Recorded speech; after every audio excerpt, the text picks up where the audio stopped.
الحمدللہ 1446 ہجری کا یہ رمضان المبارک دیکھتے دیکھتے اس کے 20 دن بڑی تیزی کے ساتھ گزر چکے ہیں۔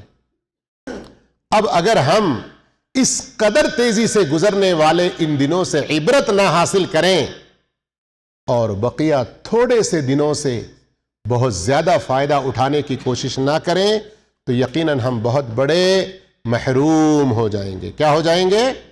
بہت بڑے محروم ہو جائیں گے۔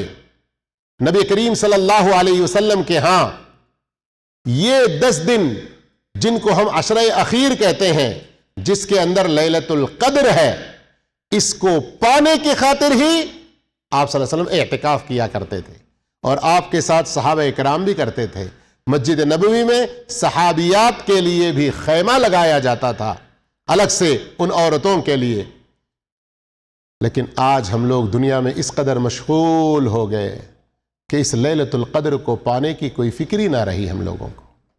ذرا مسلم شریف کی اس حدیث پر غور کریں، حدیث نمبر 1175، کان رسول اللہ صلی اللہ علیہ وسلم یجتہد فی العشر الاواخر ما لا یجتہد فی غیرہ۔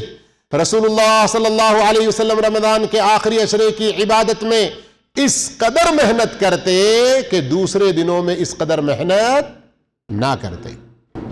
سال بھر کے 11 مہینوں کے مقابلے میں رمضان کے 20 دنوں میں، پھر ان 20 دنوں سے بھی زیادہ یہ آخری 10 دن کس قدر۔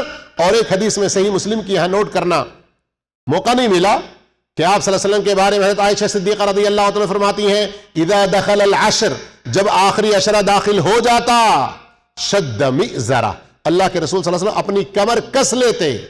کیا مطلب؟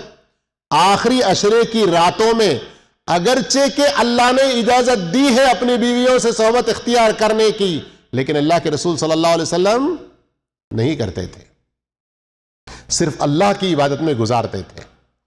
وَأَحْيَا لَيْلَةً، ساری رات اللہ کی عبادت میں جاگ کر گزار دیتے۔ اللہ اکبر۔ آخر کب سوتے ہوں گے؟ تو دوسری حدیثوں کے حوالے سے علماء نے بتلایا بس دن میں قیلولہ ہوا کرتا تھا۔ اور آج ہم کو نیند کتنی پیاری ہے، ہماری نوکریاں کتنی پیاری ہیں، اور ہم اللہ کے رسول سے محبت کے کتنے دعوے کرتے ہیں۔ وَأَيْقَظَ أَهْلَهُ، اللہ کے رسول صلی اللہ علیہ وسلم اپنے گھر والوں کو بھی جگاتے۔ یہ ہمارے لیے نمونہ ہے۔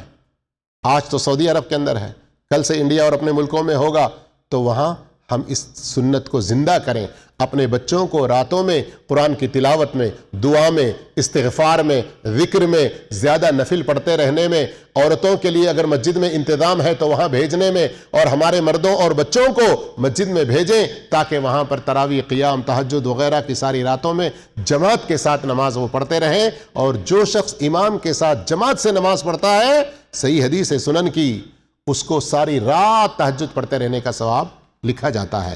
اور جو اللہ کی یہ عبادت ان آخری عشرے کی طاق راتوں میں خاص کر، یا اگر ہو سکے تو ساری راتوں میں، اس کو اگر ایمان کے ساتھ، احتساب کے ساتھ، اللہ سے نیکی پانے کی امید کے ساتھ گزارتا ہے تو اس کے پچھلے گناہ بخش دیے جائیں گے۔ یہ بھی کتنی بڑے فائدے کی بات ہے کہ نہیں؟ اب آخری حدیث سنیے، کتنی اس کے اندر دھمکی دی گئی ہے۔ سنن نسائی کی صحیح حدیث ہے 2106، شیخ البانی رحمہ اللہ نے اس کو حسن قرار دیا ہے۔ للہ فیہ لیلۃ خیر من الف شہر، اس میں اللہ کے لیے ایک رات ایسی ہے، خیر من الف شہر، جو 1000 مہینوں سے بہتر ہے۔ من حرم خیرہا فقد حرم، جو اس کے خیر سے محروم رہا وہ بس محروم ہی محروم اور بڑا ہی بد نصیب ہے۔ ذرا سوچئے، اللہ تعالیٰ اس ایک رات کا ثواب 1000 مہینوں سے زیادہ دے، اور اس رات کو ایمان و احتساب سے پالینے کا ثواب گناہوں کی معافی کی شکل میں دے دے۔ اب کوئی ان کو حاصل کرنے کی کوشش نہ کرے تو وہ محروم نہیں ہے؟ محروم ہے نہیں ہے؟ ایک آدمی ابھی مان لو رمضان ہی میں آیا ہے نیا یہاں پر،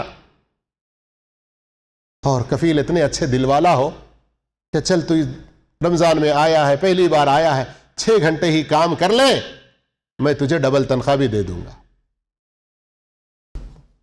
اب اگر وہ انسان میں روزہ ہوں، کام نہیں کر سکتا، میں رمضان کے بعد شروع کروں گا کہے، تو محروم ہے نہیں؟ کہ کتنا اچھا کفیل ملا تھا نا یار تجھے. یہ دنیا میں مثالیں دیتے نہیں آتے. سوچیے نا، نعوذ باللہ استغفر اللہ، اللہ کے لیے مثال نہیں ہے، ہماری کم عقلی میں آنے کے لیے، ہمارے دلوں میں سے دنیا کی محبتیں ختم ہونے کے لیے یہ مثالیں ہیں کہ اللہ تعالی 10 راتیں جاگ لو، یا کم سے کم تحروا لیلۃ القدر فی العشر الاواخر من رمضان من وتر. بخاری وغیرہ کی روایت ہے کہ تم لیلۃ القدر کو آخری عشرے کی طاق راتوں میں تلاش کرو. خود تو اللہ کے رسول 10 راتیں جاگتے، 10 راتوں میں عبادت کرتے. امت کی آسانی کے لیے آپ صلی اللہ علیہ وسلم نے کہا کم سے کم 5 راتیں جاگ لو. لیکن اگر ہم اس سے بھی محروم رہیں، اب آپ لوگ کہیں گے کہ رات 2-2 بجے تک ہماری دکانیں کھلی رہتی ہیں، رات 12-1 بجے تک دن بھر میں کام نہیں کر سکتے، ہم جاتے ہیں تلس کا کام کرنے والے، مزرے کا کام یا دوسرے اور کام کرنے والے ہم رات میں کرتے ہیں. یارو، اگر آپ نیکی پانا چاہو تو آپ کی یہ ڈیوٹی بھی عبادت میں ہو جائے.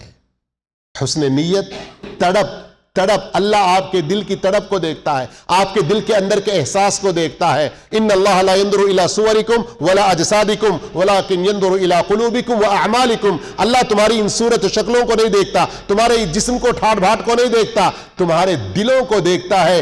کس نیکی سے کتنی محبت تمہارے اندر ہے، کس نیکی کو کرنے کی کتنی تڑپ تمہارے اندر ہے، اور واقعتاً اس عمل کو کرنے کے لیے جو تم سے ہو سکتا ہے کیا تم اس میں اپنا خرچ کر رہے ہو، کیا اپنی طاقت، کیا اپنا وقت، کیا اپنی قوت صرف کر رہے ہو. یہ اللہ رب العالمین دیکھتا ہے، اس کے مطابق اجر دیتا ہے. اللہ تعالیٰ اس لیلۃ القدر کو پانے کے لیے ان 10 راتوں کو یا کم سے کم اس کی طاق راتوں کو جاگ کر اللہ کی خوب عبادت کرنے کی توفیق عطا فرمائے. اللہ تعالی ہم کو محروم نہ بنائے، بدنصیب نہ بنائے، سارے اجر و ثواب کو پانے والا بنا دے. آمین. وآخر دعوانا الحمدللہ والسلام علیکم ورحمۃ اللہ وبرکاتہ.